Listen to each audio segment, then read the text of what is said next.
హరే కృష్ణ. మనం దర్శించుకోబోతున్నటువంటి మందిరం తమిళనాడు రాష్ట్రంలో ఉన్నటువంటి తంజావూరులో ఉన్న బృహదీశ్వర ఆలయం. ఈ ఆలయానికి పెరువొడయూర్ అని పేరుతో కూడా పిలుస్తారు, ఇంకా రాజరాజేశ్వర ఆలయం అని పేరుతో కూడా పిలుస్తారు. చాలా అద్భుతమైనటువంటి ఆశ్చర్యకరమైనటువంటి మందిరం ఇది. ఈ మందిరానికి చేరుకోవాలంటే చెన్నై నుంచి ఒక 350 కిలోమీటర్ల దూరంలో ఉంటుంది. మదురై మీనాక్షి మందిరం నుంచి ఒక 2 అవర్స్ జర్నీలో ఉంటుంది. ప్రపంచంలో అతిపెద్ద హిందూ దేవాలయమైనటువంటి శ్రీరంగం నుంచి 60 కిలోమీటర్ల దూరంలో ఒక గంట జర్నీలో మనము ఈ మందిరాన్ని చేరుకోవచ్చు. అద్భుతమైనటువంటి మందిరం ఇది. ప్రపంచ వింతల కంట వింత మందిరం అనేది ఈ తంజావూరులో ఉన్నటువంటి బృహదీశ్వర ఆలయం అని. అసలు ఎలా కట్టారో మనకే ఆశ్చర్యకరంగా ఉంటుంది. ఆ రోజుల్లో ఎటువంటి టెక్నాలజీ లేకుండా అంత పెద్ద మందిరాన్ని ఎలా కట్టారనేది ఎవరూ కూడా ఊహించశక్యం కానిటువంటి మందిరం ఇది. ఆ శిల్పకళ చూసుకున్నట్లయినా, ఆ మందిరాల యొక్క ఎత్తు చూసుకున్నట్లయితే జనాల్ని భ్రమితం చేస్తుందన్నమాట. అంత అద్భుతమైనటువంటి కట్టడాలు ఇవి. తంజా అనేటటువంటి రాక్షసుడు పేరు మీద ఏర్పడినటువంటి ఈ ఊరు తంజావూరు హిందూ దేవాలయాల్లో అతిపెద్ద దేవాలయంగా భావించబడుతుంది. చాలా దేవాలయాల్లో ఇదొకటి. ఈ మందిరం యొక్క నీడ కూడా భూమి మీద పడదనేసి చెప్తూ ఉంటారు. దాని గురించి మనం చిన్న స్టోరీ కూడా ఉంది, దాని గురించి చెప్పుకుందాం లోపలికి వెళ్ళిన తర్వాత. ఇంకా ఈ మందిరంలో ఉండేటటువంటి శివుడి యొక్క విగ్రహం చూసుకున్నట్లయితే చాలా పెద్దగా ఉంటుంది. దానికి ఎదురుగా ఉన్నటువంటి నంది విగ్రహం కూడా అత్యంత పెద్ద నంది కలిగి ఉన్నటువంటి మందిరంగా భావించబడుతుంది. అంతేకాకుండా ప్రపంచంలో ఉండేటటువంటి హిందూ దేవాలయాల్లో 2వ అతిపెద్ద నంది విగ్రహం కలిగినటువంటి దేవాలయం మన తంజావూరులో ఉన్నటువంటి బృహదీశ్వర ఆలయం. అతిపెద్దది ఎక్కడ ఉందంటే మనందరికీ తెలుసు, లేపాక్షిలో ఉంది. చాలా పెద్ద నంది అక్కడ. మనం వెళ్ళినట్లయితే అది కూడా అద్భుతమైనటువంటి మందిరమే, పురాతనమైన మందిరమే. ఇప్పుడు ప్రస్తుతం చూస్తున్నటువంటి మందిరాన్ని 1000 సంవత్సరాల క్రితం కట్టబడింది. రాజరాజ చోళ అనేటటువంటి ఒక మహావీరుడు కట్టినటువంటి మందిరం ఇది. ఆయన అతిపెద్ద శివభక్తుడు కూడా. తన భక్తిని చాటేటటువంటి మందిరం ఉందంటే ఈ బృహదీశ్వర ఆలయమే, రాజరాజేశ్వర ఆలయం. మొదట ఈ మందిరాన్ని రాజరాజేశ్వర ఆలయంగా భావించేవాళ్ళు. తర్వాత మరాఠా రాజులు దీన్ని పాలించడం వల్ల ఈ మందిరాన్ని రాజరాజ కట్టినవాడిగా పేరు రాకూడదనేసి వాళ్ళు బృహదీశ్వర ఆలయంగా మార్చేశారనేసి స్థల పురాణం. మన హిందూ దేవాలయాలు అన్నీ కూడాను పురాతనమైనటువంటి దేవాలయాలు. సిమెంట్ కానీ ఇటుకలు కానీ ఎటువంటి సున్నం కానీ వేయకుండా కట్టినవే. కొన్ని మందిరాలు అయితే సున్నాన్ని యూజ్ చేస్తూ ఉంటారు. కానీ ఈ మందిరం చూసుకున్నట్లయితే అద్భుతంగా కట్టారు. అసలు ఎలా కట్టారంటే ఈవెన్ సున్నం కూడా ఉపయోగించలేదు ఈ మందిరానికి. ఇటుకలు కానీ సిమెంట్ కానీ ఏమీ ఉపయోగించకుండా దానికి ఓన్లీ రాళ్ళతోనే ఇంటర్లాకింగ్ సిస్టమ్ అనేది ఒక టెక్నాలజీ ఉండేది పూర్వం రోజుల్లో. ఆ టెక్నాలజీతో ఆ రాళ్ళని ఆ విధంగా అమర్చి మందిరాన్ని కట్టేశారు. అద్భుతంగా ఉంటుంది. అసలు శిల్పకళ అయితే అసలు ఆశ్చర్యకరంగా ఉంటుంది. ఈ మందిరాన్ని గ్రానైట్ రాళ్ళతో కట్టారనేసి చెప్తారు. ఈ మందిరానికి చుట్టుపక్కల 100 కిలోమీటర్ల వరకు కూడా గ్రానైట్ రాళ్ళే మనకి కనిపించవు. గ్రానైట్ సంబంధించినటువంటి పర్వతాలు కానీ కొండలు కానీ ఏమీ ఉండవు. కానీ ఆ గ్రానైట్ రాయిని ఎలా తెచ్చారు? 100 కిలోమీటర్లు అంటే ఆసామాసి కాదు. ఆ రోజుల్లో ఎటువంటి క్రెయిన్స్ కానీ లారీలు కానీ ఏమీ లేని రోజుల్లో అంత బరువైనటువంటి రాళ్ళని 100 కిలోమీటర్ల దూరం నుంచి తీసుకుని వచ్చారంటే చూడొచ్చు మనం ఆ రోజుల్లో మందిరం మీద ఉన్నటువంటి డెడికేషను, ఆ రాజు యొక్క భక్తి, ఎలా అయినా సరే ఈ మందిరాన్ని కట్టాలనుకునేటటువంటి దృఢ నిశ్చయం మనకి కనిపిస్తాయి. ఇంకా ఈ మందిరం ఏమంటే ఒక 7 సంవత్సరాల్లోనే కట్టేశారంట. ఒక 7-8 సంవత్సరాలు కట్టేశారంటే ఆశ్చర్యం. మామూలు మందిరాలు కట్టడానికే 5-6 సంవత్సరాలు పట్టేస్తున్నాయి. అంత డబ్బులుండి టెక్నాలజీ ఉండి అన్నీ ఉన్నప్పుడు కూడా. అటువంటిది ఆ రోజుల్లో ఎటువంటి టెక్నాలజీ లేకుండా ఒక 7-8 సంవత్సరాల్లో కట్టేశారంటే అద్భుతమే కదా. రాజరాజ చోళుడు కట్టినటువంటి దివ్యమైనటువంటి మందిరం. చాలా వేల మంది పనిచేశారు ఈ మందిరాన్ని కట్టడానికి.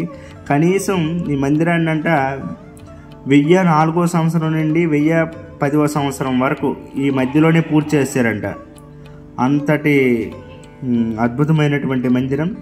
ఇంకా ఈ మందిరం హైట్ చూసుకున్నట్లయితే ఇంచుమించు ఒక 13 అంతస్తులు ఉంటుంది, 60 మీటర్లు ఎత్తులో ఉంటుంది అనమాట. అంతటి పెద్ద మందిరం. మనం చూస్తున్నామా మీదన ఉన్నటువంటి విమానము, అంటే కలశంలాగా ఉంటుంది విమానము, అది చూసుకున్నట్లయితే 81,000 కిలోలు బరువు ఉన్నటువంటి ఏకశిలతో తయారు చేయబడినటువంటి విమానం. 81,000. మనం 100 కేజీల బస్తానే ఎత్తలేము. అలాంటిది 81,000 కిలోలు కలిగినటువంటి రాయిని 100 కిలోమీటర్ల కంటే దూరంలో నుంచి ఎలా తీసుకొచ్చారనేది ఒక అద్భుతమైనటువంటి ఆశ్చర్యకరమైనటువంటి విషయం. అయితే ఈ మందిరాన్ని కట్టిన తర్వాత మీదన విమానాన్ని ఎలా స్థాపించారంటే ఏటవాలుగా ఇసుకని మన్నుని అలాగా చిన్న చిన్నగా ఆ ఎత్తు నుండి అలా తక్కువకి చేసుకుంటూ పోతూ ఒక 7 కిలోమీటర్ల వరకు అంట ఇసుక మన్ను వేసి చదునుగా చేసి ఒక 3,000 ఏనుగులతో ఆ 81 టన్నులు కలిగినటువంటి రాయిని మెల్లమెల్లగా లాక్కుంటూ ఆ ఇంటర్లాకింగ్ సిస్టమ్ ద్వారా మీదని స్థాపించారంట. ఎంతటి ఆశ్చర్యం అంటే ఇటువంటి టెక్నాలజీ మనం ప్రపంచంలో ఎక్కడ కూడా చూడలేం. అటువంటి అద్భుతమైనటువంటి వింతైనటువంటి మందిరం ఇది. అంతేకాకుండా ఈ మందిరంలో ఉండేటటువంటి శివలింగం కూడా చాలా పెద్దదే. మనం సాధారణంగా శివలింగాలు చిన్న చిన్నవి చూస్తూ ఉంటాము, కానీ ఇక్కడ మాత్రం పెద్ద శివలింగం ఉంది. నంది కూడా పెద్దదే ఉంది. నంది బరువు చూసుకుంటే 20 టన్నులు ఉంటుందనేసి అంచనా వేస్తున్నారు. అంతేకాకుండా పొడవు చూసుకున్నట్లయితే 2 మీటర్లు, వెడల్పు 2.5 మీటర్లు, ఎత్తేమొచ్చి 2.6 మీటర్లు. ఆ విధంగా అంత పెద్దదైనటువంటి నంది మందిరంలో ఉంది. ఇంకా మందిరానికి చుట్టూరు మనం చూస్తున్నాం కదా, చుట్టూరు కూడా అనేక రకాలైనటువంటి శివలింగాలు ఉంటాయి, అనేక రకాలైనటువంటి విగ్రహాలు ఉంటాయి. ఇంకా నలుదిక్కులు కూడా ఈ మందిరానికి నలుదిక్కులు కూడా అంటే అష్ట దిక్పాలకులు ఉన్నారంట. ఇంద్రుడు, అగ్ని, యముడు, నిరుతి, వరుణుడు, వాయువు, కుబేరుడు, ఈశానుడు అనేటటువంటి అష్టదిక్పాదులు కూడా ఈ మందిరం చుట్టూరు మనం చూడవచ్చు. ఈ విగ్రహాలు కూడా 6 అడుగుల ఎత్తులో ఉంటాయి. చాలా బాగుంటుంది అనమాట. అసలు మనం ఇటువంటి ఆశ్చర్యకరమైనటువంటి మందిరాన్ని ఇంకెక్కడ చూసి ఉండము. అంతటి దివ్యమైనటువంటి మందిరం ఇది. అయితే ఈ మందిరం యొక్క నీడ కింద పడదు అనేసి అంటుంటారు కదా, అసలు అది చాలా ప్రాచుర్యంలోకి వెళ్ళిపోయిందంట. చాలామంది ఏమంటారంటే ఈ ఆలయం యొక్క నీడ పడదు భూమి మీద అనేసి అంటారు. కానీ నేను చూసినప్పుడైతే మనం చూడవచ్చు కొంచెం నీడ పడి ఉంది. అసలు నీడ పడుతుంది కానీ గోపురం యొక్క అంటే మీద ఉన్నటువంటి ఆ విమానం గోపురం యొక్క నీడ అనేది భూమి మీద పడదు. అసలు దీని కథ ఏంటంటే పూర్వం ఆ రాజరాజ చోళుడు ఈ మందిరాన్ని కట్టిన తర్వాత ఈ మందిరం యొక్క స్థపతి ఎవరైతే ఉన్నారో, అంటే మందిరం యొక్క ఆర్కిటెక్చర్ ఎవరైతే ఉన్నారో ఆ స్థపతిని పిలిపించి, అయ్యా ఈ మందిరం ఎంత అద్భుతంగా కట్టావు కదా, అది కూడా ఎటువంటి బేస్మెంట్ లేకుండా మనం చిన్న ఇల్లు కడితే చాలు కింద పునాదులు తవ్వేసి బాగా పిల్లర్లు వేసేసి మనము మన ఇల్లుని కట్టుకుంటూ ఉంటాము. అటువంటిది ఈ మందిరానికి భూమి మీద కట్టేశారనేసి అంటున్నారు. అంటే ఎటువంటి బేస్మెంట్స్ ఏమీ లేకుండా ఈ విధంగా కట్టారు. అటువంటిది ఎప్పుడైనా సరే ఈ మందిరం పడిపోవచ్చు కదా అనేసి ఆ రాజరాజ చోళుడు అడిగాడంట. అప్పుడు స్వామి రాజా ఈ మందిరం కాదు కదా, మందిరం యొక్క నీడ కూడా కింద పడదు అనేసి అన్నాడంట. ఆ మాట ఏమొచ్చి జనాల్లోకి బాగా వెళ్ళిపోయి అసలు ఈ మందిరం యొక్క నీడ కూడా కింద పడదు అనేటటువంటి ప్రచారం అనేది జరిగిపోయింది. మనం చాలా యూట్యూబ్ ఛానల్లో కూడా ఇది మనం వినొచ్చు. చాలామంది ఏం చెప్తారు, ఈ మందిరం యొక్క నీడ కూడా భూమి మీద పడదు, ఆ టెక్నాలజీ వాడారు అనేసి అంటారు. కాదు, అసలు నిజమేంటంటే దాని యొక్క నీడ కూడా పడుతూ ఉంది. కానీ గోపురం యొక్క అంటే మీద ఉన్నటువంటి విమానం నీడ మాత్రం కింద పడట్లేదు. దానికి కారణం ఏంటంటే అంత ఎత్తులో ఉండడం వల్ల ఆ ఎత్తైనటువంటి విమానము యొక్క నీడ అనేది ఆ మందిరం మీద పడిపోయి ఉంటుంది. కాబట్టి భూమి మీద పడదు అనే విధంగా చెప్తున్నారు. నేను వెళ్ళేసరికి చూసేసరికి మాత్రం చిన్న రవ్వ నీడ ఉండేటట్లు మాత్రం నేను చూశాను. ఇంకా వాస్తవం అనేది మీరు స్వయంగా వెళ్ళి చూడవచ్చు. జగన్నాథ మందిరానికి కూడా ఈ విధంగానే ప్రచారం చేశారు. ఏంటంటే జగన్నాథ మందిరంలో, పూరిలో ఉన్నటువంటి జగన్నాథ మందిరం యొక్క ఆ జెండా అనేది గాలి ఎటు వేస్తుందో దానికి వ్యతిరేక దిశలో అది వెళ్తూ ఉంటుంది అని చెప్తూ ఉన్నారు. అక్కడికి వెళ్ళి చూస్తే అదేం లేదు. చాలామంది ఏమంటే అప్రామాణికంగా ఏదో వాళ్ళకి తెలిసింది చెప్పేస్తూ ఉంటారు, అక్కడ ఇక్కడ వినేది. కానీ వాస్తవం ఏమొచ్చి మనం వెళ్ళి స్వయంగా చూసినట్లయితే నిజమని తెలుస్తుంది. ఈ బృహదీశ్వర ఆలయం కట్టిన తర్వాత విదేశాల్లో చాలా నిర్మాణాలు జరిగాయి. అవి చూసినట్లయితే కొంచెం సమయంలోనే అవి కొంచెం ఏటవాళ్ళ నుంచి కొంచెం అలా అలా వాలిపోవడం మనం చూడొచ్చు. కానీ వాటిని ఏదో వింత అయినటువంటి నిర్మాణాలుగా మన 7 వండర్స్లో చెప్పారు. కానీ అసలైన వండర్ ఏంటంటే మన దేశంలో ఉండేటటువంటి తంజావూరు మందిరం. ఈ మందిరంలో మనం మాట్లాడినట్టయితే రీసౌండ్ అనేది రాదు, ఈకో అనేది ఉండదు. చాలా అద్భుతంగా ఆ విధమైనటువంటి టెక్నాలజీతో కట్టారు. ఇక్కడ కొన్ని స్తంభాలు ఉంటాయి. ఆ స్తంభాలు ఏమంటే ఒక్కొక్క స్తంభం ఏమొచ్చి ఒక్కొక్క రకమైనటువంటి స్వరాన్ని వినిపిస్తుంటుంది, ఒక్కొక్క రకమైనటువంటి సౌండ్ని ఇస్తుంది అనమాట. అద్భుతంగా ఉంటుంది ఆ సౌండ్ కూడాను. అది మనం ఆ మందిరంలోకి వెళ్ళి మనం ఆ స్తంభాలని టచ్ చేసి చూసినట్లయితే ఆ సౌండ్లో డిఫరెన్సెస్ మనం కనిపెట్టగలం. అంతేకాకుండా ఈ మందిరానికి బయటికి వెళ్ళడానికి అనేకమైనటువంటి స్వరంగ మార్గాలు కూడా ఉన్నాయి. కొన్ని ఏమొచ్చి పట్టణం నుంచి రాజగృహానికి, కొన్ని ఏమొచ్చి బయటికి వెళ్ళడానికి ఆ రోజుల్లో రాజరాజ చోళుడు కట్టాడు. కొన్ని ఏమొచ్చి ఆ స్వరంగాల్లో వెళ్ళినప్పుడైతే ఎక్కడో కొంతలుగా తవ్వ ఉండడం వల్ల అక్కడ మరణించే అవకాశాలు కూడా ఉంటాయి. ఆ రోజుల్లో ఆ టెక్నాలజీ వాడారు. ఎందుకంటే శత్రు రాజులు గట్రా లోపలికి ప్రవేశించినట్లయితే వాళ్ళకి మరణం ప్రాప్తించే విధంగా అటువంటి నిర్మాణం అనేది జరిగింది, స్వరంగ నిర్మాణం. అది ఎవరైతే తెలుసో వాళ్ళు మాత్రమే ఆ యొక్క స్వరంగ మార్గంలో వెళ్ళగలరు. అయితే ప్రస్తుతం అవన్నీ మూసివేస్తారు, ఎందుకంటే అవన్నీ డేంజరస్ అనేసి. ప్రస్తుతం అయితే ఇది యునెస్కో వారు ప్రపంచ వారసత్వ సంపదగా భావిస్తున్నారు. ఇది మన ఆర్కియాలజికల్ డిపార్ట్మెంట్ వాళ్ళ ఆధీనంలో ఉంటుంది. వాళ్ళే ఈ మందిరాన్ని నిర్వహిస్తూ ఉంటారు. ఇక్కడ అతిపెద్ద పండగ ఏదైనా ఉందంటే మహాశివరాత్రి. ఒక 11 రోజులు గ్రాండ్గా జరుపుకుంటారు. ఆ సమయంలో వేల మంది భక్తులు ఈ మందిరాన్ని దర్శించుకుంటూ ఉంటారు. చాలా బాగుంటుంది. మనం శివరాత్రి రోజు వెళ్ళినట్లయితే ఒక అంగరంగ వైభవంగా ఒక పెద్ద పండగలా జరుపుకుంటారు ఈ మందిరంలో. ఈ మందిరంలో శివుడితో పాటు అమ్మవారి మందిరము, అంటే చిన్న అమ్మవారి యొక్క మందిరం కూడా ఉంది. వినాయకుడు, కుమారస్వామి, ఇంకా ఇతర చిన్న మందిరాలు ఉన్నాయి. ఇంకా 250కి పైగా మనకి శివలింగాలు అందులో చూడొచ్చు మనం. ఈ మందిరంలో చుట్టుపక్కల శివలింగాల్ని ఆ రోజుల్లో ఏర్పాటు చేశారు. ఇంకా ఈ మందిరానికి 70 కిలోమీటర్ దూరంలో రాజరాజ చోళుడు కుమారుడైనటువంటి గంగచోళుడు అనేటటువంటి రాజు సేమ్ ఏ విధంగా అయితే తంజావూరులో ఉన్నటువంటి బృహదీశ్వర ఆలయం ఉందో అదే విధంగా గంగచోళపురం అనేటటువంటి రాజ్యంలో కట్టారు. ప్రస్తుతం అయితే అది రాజ్యంలాగా ఉండదు, ఒక చిన్న టౌన్ లాగా కూడా ఉండదు, చిన్న పల్లెటూరు లాగా ఉంటుంది. అది ఎలా ఆ విధంగా అయిపోయిందో తెలియదు. ఒకప్పుడు అది ఒక పెద్ద రాజధాని. సేమ్ ఈ మందిరం కంటే పెద్ద మందిరము, కానీ శిఖరం ఏమొచ్చి ఆ విమానం ఏమొచ్చి కొంచెం చిన్నదిగా ఉంటుంది.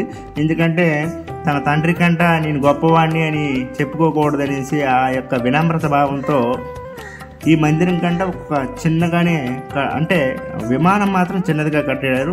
కానీ తక్కిందల్లా చాలా పెద్దగా ఉంటుంది. మనం తంజావూరు ఎవరైతే విజిట్ చేస్తారో ఆ మందిరాన్ని కూడా తంజావూరు నుండి ఒక 70 కిలోమీటర్ల దూరంలో ఉంటుంది గంగచోళపురం. ఆ మందిరాన్ని కూడా వెళ్ళి అక్కడ ఉన్నటువంటి శివుడి యొక్క విగ్రహాన్ని కూడా మనం దర్శించుకోవచ్చు. అద్భుతంగా ఉంటుంది. అదైతే ఈ మందిరం కంటే అద్భుతంగా ఉండేటట్లు ఉంటుంది. చాలా సూపర్ అన్నమాట. కంపల్సరిగా విజిట్ చేయవలసిందే దాన్ని కూడా. కాబట్టి ఎవరైతే సందర్శకులు మధురై మీనాక్షి మందిరాన్ని కానీ, శ్రీరంగంలో ఉండేటటువంటి రంగనాథ స్వామి మందిరాన్ని కానీ దర్శించుకుంటారో, దగ్గరలోనే ఒక గంట జర్నీ దూరంలో ఈ తంజావూరులో ఉండేటటువంటి బృహదీశ్వర ఆలయం ఉంటుంది. కాబట్టి ఈ మందిరాన్ని కూడా తప్పక దర్శించుకోవాల్సిందే. ఇంకా కంచి కామాక్షిలో ఉండేటటువంటి కామాక్షి అమ్మవారి యొక్క బంగారు విగ్రహం ఆ రోజుల్లో ముస్లింలు అటాక్ చేసినప్పుడు కాంచీపురం నుండి తంజావూరుకి షిఫ్ట్ చేశారు. ఆ యొక్క అమ్మవారి యొక్క విగ్రహం కూడా మనం ఈ తంజావూరులో ఉంది కాబట్టి తంజావూరులో ఉన్నటువంటి ఆ విగ్రహాలను కూడా దర్శించుకోవచ్చు. కాబట్టి ఏ మందిరానికి వెళ్ళినా సరే మనం గమనించవలసింది ఏమంటే ఆ రోజుల్లో జనాలు ఎంత డివోటెడ్గా ఉన్నారు భగవంతుడి పట్ల, అది మనం ఆలోచించాలి. ఆ రోజుల్లో జనాలందరూ కూడా వాళ్ళ ఇల్లు చూసుకున్నట్లయితే చిన్నగా ఉంటాయి, కానీ భగవంతుడి కోసం ఒక పెద్ద మహల్లా కట్టేవాళ్ళు. మనం ఇప్పుడు ప్రస్తుతం ఏం చేస్తున్నాం, మన ఇల్లులు పెద్దగా కట్టుకుంటాము కానీ దేవుడికి మాత్రం చిన్నది చేస్తాము. అది మన యొక్క డివోషన్. వాళ్ళు ఏమంచి వాళ్ళ లైఫ్ మొత్తము మందిరాలకే డెడికేట్ చేశారు. అద్భుతమైనటువంటి మందిరాలు కట్టేవాళ్ళు అనమాట. ఇంకా ఈ మందిరాలు ఏమంటే ఒక అద్భుతమైనటువంటి ఆధ్యాత్మిక కేంద్రాలు. మనం అక్కడికి వెళ్తాము, భగవంతుడి యొక్క దివ్యనామాన్ని జపించుకుంటాము. మోక్షం కోసం ఆలోచించేటటువంటి మైండ్ సెట్ అనేది ఈ మందిరానికి వెళ్ళడం వల్ల వస్తుంది. అక్కడ సాధువులు ఉంటారు. సాధువులు ఉండడం వల్ల, సాధువుల నుంచి మనము భగవంతుడి గురించి వినడం వల్ల మనకి లాభం చేకూరుతుంది. కాబట్టి శివ మందిరాలకు వెళ్ళేటప్పుడు పంచాక్షరి మంత్రాన్ని జపించుకోవడం, ఓం నమ శివాయ, ఓం నమ శివాయ, శివ శివ శివ శివ అని భగవంతుడి యొక్క దివ్యనామాన్ని అలా జపించుకుంటూ ఉండాలి. అదే కలియుగం యొక్క ముఖ్య ఉద్దేశం. భగవంతుడి యొక్క నామాన్ని జపించడం వల్ల మాత్రమే భౌతిక బంధనాల నుండి బయటపడగలము. లేకపోతే ఈ భయంకరమైనటువంటి సంసార సాగరంలో మునిగి మళ్ళీ మళ్ళీ జన్మెత్తుకోవాల్సి వస్తుంది. కాబట్టి భగవంతుడి దివ్యనామైనటువంటి హరే కృష్ణ కృష్ణ కృష్ణ హరే హరే, హరే రామ రామ రామ హరే హరే, లేకపోతే మీకు ఇష్టం వచ్చినటువంటి మంత్రాన్ని ఏదైనా సరే భగవంతుడి యొక్క మన శాస్త్రాల్లో చెప్పబడినటువంటి అనేకమైనటువంటి దివ్యమైనటువంటి నామాలు ఉన్నాయి భగవంతుడికి. ఏ నామైన ఓం నమ శివాయ, లేకపోతే జయ శ్రీరామ్, శ్రీరామ్ జయ రామ్ జయ జయ రామ్, ఏదో ఒకటి మీకు నచ్చింది భగవంతుడి యొక్క నామాన్ని జపించండి. భగవంతుడి మీద మనస్సును పెట్టండి, ధ్యానం చేయండి. మన హిందూ దేవాలయాన్ని, మన హిందూ సంస్కృతిని మనం కాపాడుకోవాలి. మన తాతలు వాళ్ళు ఎంతో కష్టపడి మందిరాలను ఏర్పాటు చేశారు. కానీ మనం మాత్రం ఎటువంటి ప్రేమ లేకుండా మన మందిరాల్ని, మన దేవుల్ని ఎంతోమంది అవమానిస్తున్నప్పుడు కూడా మనకేం తెలియనట్లు, మనకి ఏం పట్టనట్లు ఉంటున్నాం. ఇది సరికాదు. ఇంత అద్భుతమైనటువంటి మందిరాల్ని రక్షించుకోవాల్సినటువంటి బాధ్యత మన మీద ఉంది. కాబట్టి ఆ విధంగా ఆ వైపు మనం అడుగులు వేయాలి. మన సంపదని, మన సనాతన ధర్మాన్ని రక్షించుకుందాం. హరే కృష్ణ కృష్ణ కృష్ణ హరే హరే, హరే రామ రామ రామ హరే హరే. జై శ్రీరామ్. ఓం నమ శివాయ.